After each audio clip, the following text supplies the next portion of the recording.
ఈ మార్పు మీ తరానికి బాగుంటాదేమో గాని మా తరం మాత్రం దీన్ని తట్టుకోలేదురా.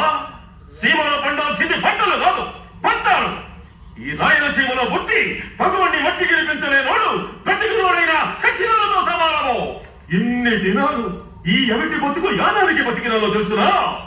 నీ సావు నా కళ్ళలా చూసేదానికి.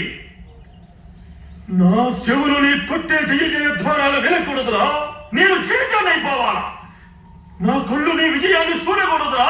అయి మూసుకుపోవాలా.